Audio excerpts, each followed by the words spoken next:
hello लोगोफोर खुलुमबाय नोंथांमोनखौ गिबियावनो गासैखौबो सेलनाव बरना लाग्रोनाय जाबाय लोगोफोर नोंथांमोननि थाखाय मोनसे जोबोद मोजां खौरां ओंखारना फैदों दै जोंहा BTR आव टेट जानो थांगासिनो दङ आं बेखौ नोंथांमोननिसिम खोन्थाहरनो सानदों बे बिदिं गेजेरजों जोंहा अनलाइन एप्लाइ मालानिफ्राय जागोननो फैबाय थानाय 5 मार्चनिफ्रायनो जोंहा अनलाइन एप्लाइ जानो थांगासिनो दङ BTR नि टेटनि थाखाय दा बेनिखायनो नोंथांमोना बे भिडियोखौ गासिबो जोबजासिम नायलांबानो जाबाय आं मा फरायनाय नांगौ बेखौबो खोन्थाहरगोन आरो बेजों लोगोसेनो नोंथांमोननि एग्जामा माबायदि जागोन पुरा डिटेल्स बे बिदिं गेजेरजों मोननो हागोन बे भिडियोखौ गासिबो नोंथांमोना जोबजासिम नायलांदो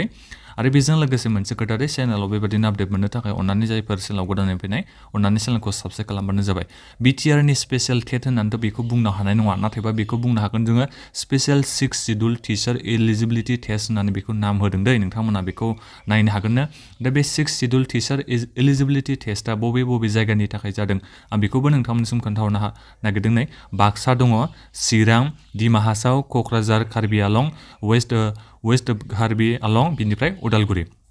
बे डिस्ट्रिक्टनि थाखाय जोंहा बे 6 शेड्यूल डिस्ट्रिक्टनि थाखाय जोंहा टेट एग्जामा जानो थांगासिनो दङ दै बेखौ नोंथांमोना गोसोआव लाबानो जाबाय नामखौ जों बेखौ बुंनो हागोन आरो 6 शेड्यूल टेट होननानै नाथायबा जोंनि BTR नि गासिबो डिस्ट्रिक्टआनो बेहाय इनक्लुड जादों दै दा बे नोंथांमोननि थाखाय जोबोद मोनसे गोजोनथाव रादाब बेखौ जोङो BTR नि टेटबो होननानै बुंनो हागोन आरो बेखौ जोङो 6 शेड्यूल टेटबो होननानै जोङो बुंनो हागोन दा बे नोंथांमोननि थाखाय जोबोद मोनसे गोजोनथाव रादाब होननानै आं बेखौ बुंबायानोसै दा बिनिफ्राय नोंथांमोननि क्वालिफिकेशना बेसेबां जानांगोन जुदि नोंथांमोना नैबे लवार प्राइमारि टेट एग्जामखौ होनो सानदोंबा क्लास 1 निफ्राय क्लास 5 नि बे स्कुलनि जेनेबा नोंथांमोना टीचार्स जानो सानदोंबा अब्ला नोंथांमोननि मिनिमाम क्वालिफिकेशना बेसेबां जानांगोन आं बेखौ नोंथांमोननिसिम खोन्थाहरनो सानदों हायर सेकेन्डारि पास जानांगोन मिनिमाम 50% थाथारनांगोन हायर सेकेन्डारियाव बिनिफ्राय नोंथांमोननियाव मा थानांगोननो 2 इयार्सनि डिप्ल'मा थानांगोननो एलिमेन्टारि एडुकेसनाव अब्ला नोंथांमोना बेनि थाखाय एप्लाइ खालामनो हागोन लवार प्राइमारि टेट एग्जामनि थाखाय बिनिफ्राय नेक्स्टआव जुदि अपसनबो दङ हायर सेकेन्डारि पास जानांगोन 50% थाथारनांगोन नाथायबा 4 इयार्सनि बेचलर अफ एलिमेन्टारि एडुकेसन थायोबाबो नोंथांमोना एप्लाइ खालामनो हागोन जुदि आरो मोनसे अपसन दंबावो नोंथांमोना नायनो हागोन अरानो होनाय दंजोबो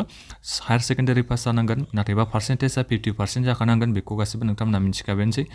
बोसोरनैनि डिप्ल'मा दङबाबो एडुकेसनाव स्पेशल एडुकेसनाव अब्लाबो नोंथांमोना एप्लाइ खालामनो हागोन बे लवार प्राइमारि टेट एग्जामनि थाखाय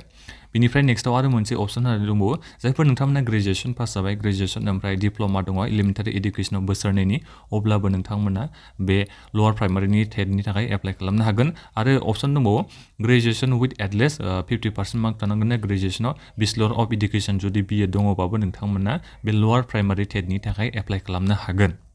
दा बे अरनि गेजेराव जायखिजाया नोंथांमोननि क्वालिफिकेसना बबेबा मोनसे दङबा नोंथांमोना बे माबानि थाखाय लवार प्राइमारि टेटनि थाखाय नोंथांमोना एप्लाइखौ खालामनानै लाबानो जाबाय दा बिनिफ्राय फैदो जोंहा नेक्स्टआव उपार प्राइमारि टेस्ट दा बे उपार प्राइमारि टेस्टआ मा क्लासनिफ्राय जायो जोंहा क्लास 6 निफ्राय क्लास 8 नि जुदि नोंथांमोना टीचार्स जानो लुबैयोबा अब्ला नोंथांमोननि बे उपार प्राइमारि टेस्टनि थाखाय फरायनाया बेसेबां नांगोन ना एप्लाइ खालामनो थाखाय ग्रेजुएसन पास जानाय जानांगोन बिनिफ्राय बोसोरनैनि नोंनियाव डिप्ल'मा दङबा एलिमेन्टारि एडुकेसनाव अब्ला नोंथांमोना एप्लाइ खालामनो हागोन आरो होनाय दंबावो अपसन दंबावो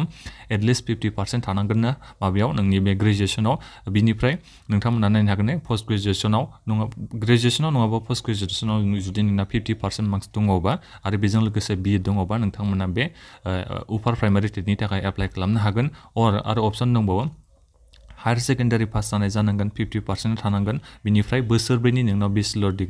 बेचलर इन एलिमेन्टारि एडुकेसन दङबा नोंथांमोना बिनि थाखायबो एप्लाइ खालामनो हागोन आरो अपसन दंबावो सिनियर एडुकेसन जायफोर नोंथांमोना हायर सेकेन्डारि पास जाबाय 50% मार्क लानानै बारा लानानै 50% हायर सेकेन्डारि मोनदोंबा गासिबो एप्लाइ खालामनो हागोन नाथायबा नोंथांमोनाव माखासे स्पेशल एडुकेसन नांगोन दै 4 इयारनि BEd बेहाय थानांगोन ना BSc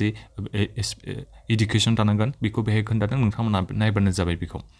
दा बेहाय एलिमेन्टारि एडुकेसन थाफादेरनाय जाथारनांगोन दै नोंथांमोना बेखौ नायनांगोन डिप्ल'मा नङाबा एलिमेन्टारि एडुकेसन नोंथांमोनाव थाथारनाय जानांगोन दा बेयो दङबा नोंथांमोना बे उपार प्राइमारि टेटनि थाखायबो नोंथांमोना गासिबो एप्लाइ खालामनो हागोन आरो अपसन होनाय दंबावो नोंथांमोना बेखौ नायबानो मिथिखागोन ग्रेजुएसन जानांगोन 50% मार्क्स थानांगोन बोसोरसेनि BEd दङबाबो स्पेशल एडुकेसनाव नोंथांमोनाबो बेनि थाखाय एप्लाइ खालामनो हागोन दा बे फरायनायखौथ' नोंथांमोना गासिबो मिथिजोबखाबाय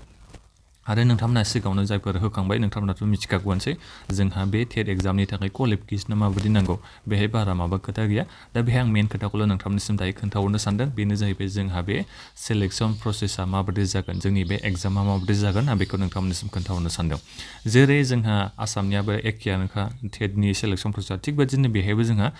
सिलेबास प्रसेसा एखेयानो जेरै नोंथांमोना नायनो हागोन पेपार 1 जोंहा बे क्लास 1 निफ्राय क्लास 5 नि बे जोंहा लवार प्राइमारि लेभेलनि थाखाय नोंथांमोननि सिलेबासा माबायदि जागोन बेखौ खोन्थाहरनि आरो एग्जामा जोंहा MCQ जायो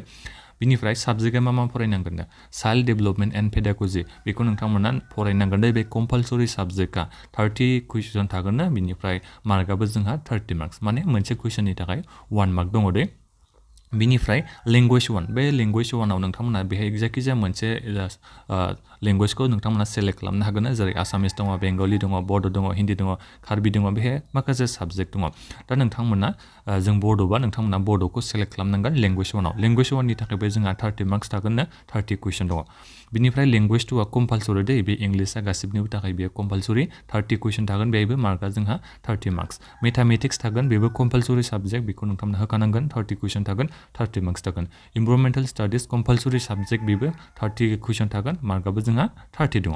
दा बे जाहैबाय टोटेल मार्क्सआ जोंहा बेहाय बेसेबां जायोना 150 कुइसन थागोन ना ओमफ्राय मार्कआबो जोंहा बेसेबां थायो 150 बेखौ नोंथांमोना गोसोआव लाबानो जाबाय दा बिनिफ्राय बेथ' जाबाय जोंहा दानिया नेक्स्टआ फैदो जोंहा उपार प्राइमारि लेभेलनि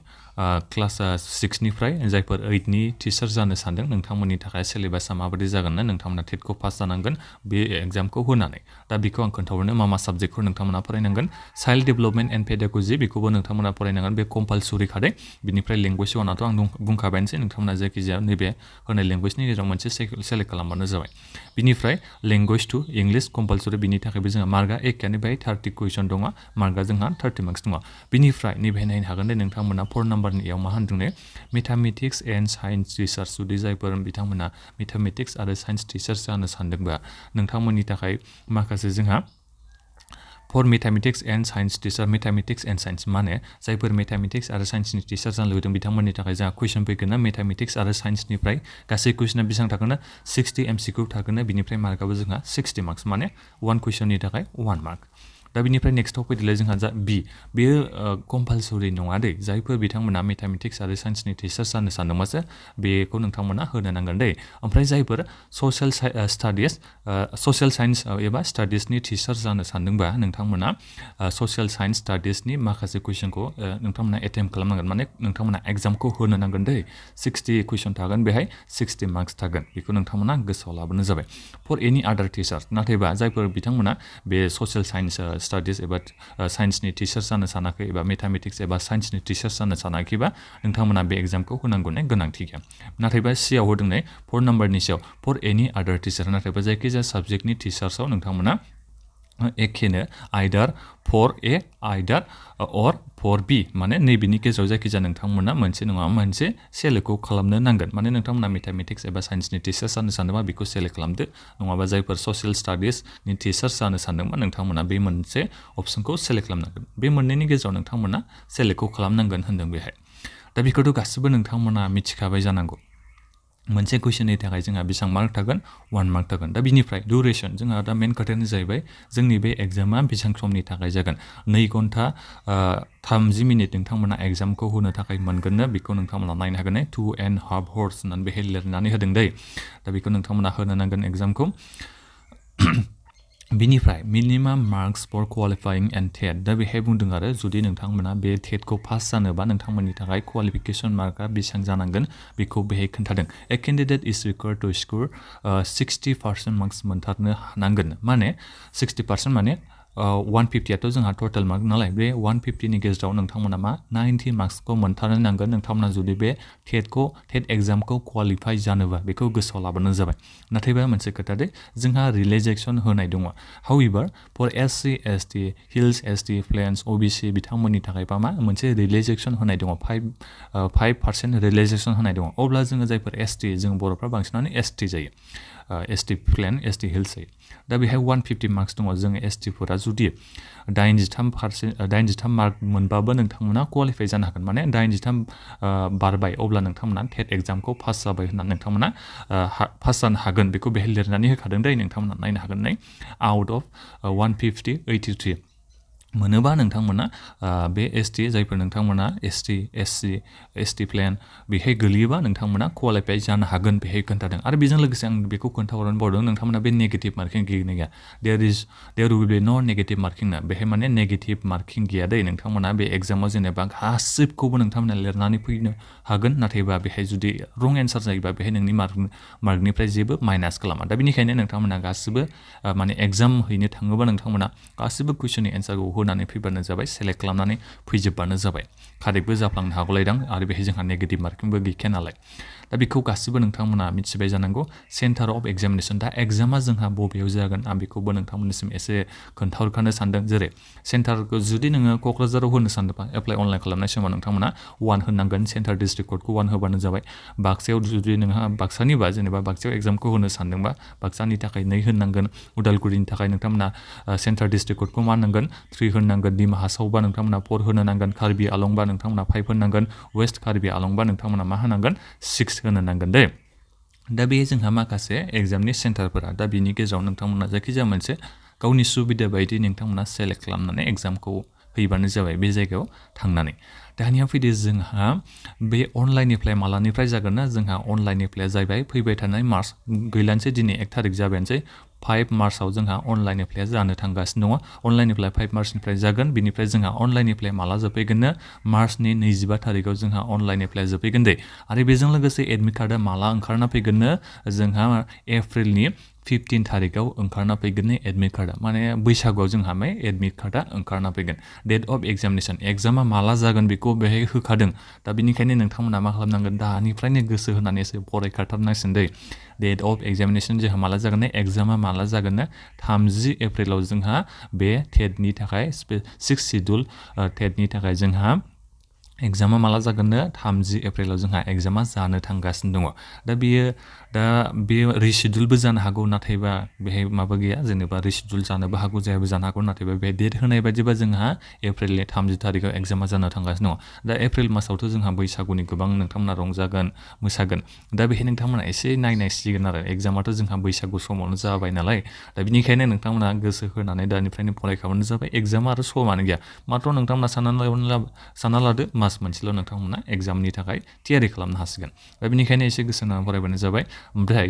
अनलाइन एप्लाइ खालामनाय समाव जोंहा माखासे फिस लादों दै आं बेखौ नोंथांमोननिसिम खोन्थाहरनो सानदों जेरै पेपार 1नि थाखाय नोंथांमोना नायनो हागोन SC ST फि नोंथांमोना बेसेबां होनांगोननो 350 रुपिस अनलाइन एप्लाइ खालामनाय समाव एग्जामिनेसन फिस होनो नाङो नोंथांमोना बेखौ गोसोआव लाबानो जाबाय पेपार 2नि थाखाय नोंथांमोना मा होनांगोन SC ST नोंथांमोननि थाखायल' खोन्थाहरबाय आङो SC ST STH बिथांमोना 350 रुपिस नोंथांमोना होनो नांगोन पेपार 1 आरो पेपार 2नि दाजाबनानै नोंथांमोना बेसेबां होनांगोन 700 नोंथांमोना होनांगोन बेखौ नोंथांमोना गोसोआव लाबानो जाबाय पेपार 1 पेपार 2 खौ जुदि नोंथांमोना एप्लाइ पेपार 1 जायफोर पेपारनि एग्जामखौ होगोन नोंथांमोना 350 होनांगोन जायफोर पेपार 2 होगोन नोंथांमोना 350 जुदि मोननैखौबो होनो सानदोंबा नोंथांमोना 700 नोंथांमोना एग्जामिनेसन फिस हिसाबै होनो नांगोन बेखौ गोसोआव लाबानो जाबाय दाथ' जोंहा अनलाइन एप्लाइआथ' जाथ'वाखै आं बेखौ खोन्थाखाबाय जोंहा फैबाय थानाय मार्चनि 5 थारिखनिफ्रायसो जोंहा अनलाइन एप्लाइआ जानो थांगासिनो दङ दा बेयो नोंथांमोननि थाखाय जोबोद मोनसे गोजोनथाव रादाब होननानै बुंनांगोन जोंहा बेयो जायफोर बाक्सानि चिरांनि दिमा हासावनि क'क्राझार डिस्ट्रिक्टनि जायफोर कार्बि आलं डिस्ट्रिक्टनि वेस्ट कार्बि आलं एबा उदालगुरि नोंथांमोना गासिबो बेनि थाखाय एप्लाइखौ खालामबानो जाबाय दे बेखौ गोसोआव लाबानो जाबाय एभेलेबिलिटि अफ केटेगरि वाइस बे माखासे नोंथांमोना नायनो हागोन माने बे भेकेन्ट पस्टफोरनि बेहाय होदों आरो नोंथांमोना बेखौ फुरा नायजोबबानो जाबाय दा माबाफोर सोंनांगौ दङबा एबा माखौबाफोर नोंथांमोना बुजियाखैबा नोंथांमोना भिडिअ कमेन्ट बक्सआव एसे कमेन्ट खालामबानो जाबाय आं नोंथांमोननिसिम एसे रिप्लाइ होनो नाजागोन दा बिनिफ्राय आरो माखासे एसे उनावहाय माबाफोर आपडेट ओंखारना फैबावबा आं नोंथांमोननिसिम आरो भिडिअ बानायगोन आरो आं माखासे कुइसनफोरनि कुइसनफोरबो लाबोगोन नोंथांमोना सिन्था खालामना चेनेलावल' आपडेट थाबानो जाबाय लोगोफोर जाहाथे नोंथांमोना बेबायदिनो साख्रिनि आपडेटखौ मोननो हायो बिनि थाखाय नोंथांमोना चेनेलखौ एसे साबस्क्राइब खालामनानै लाबानो जाबाय दा बेखिनियानोमोन गोजोन्थों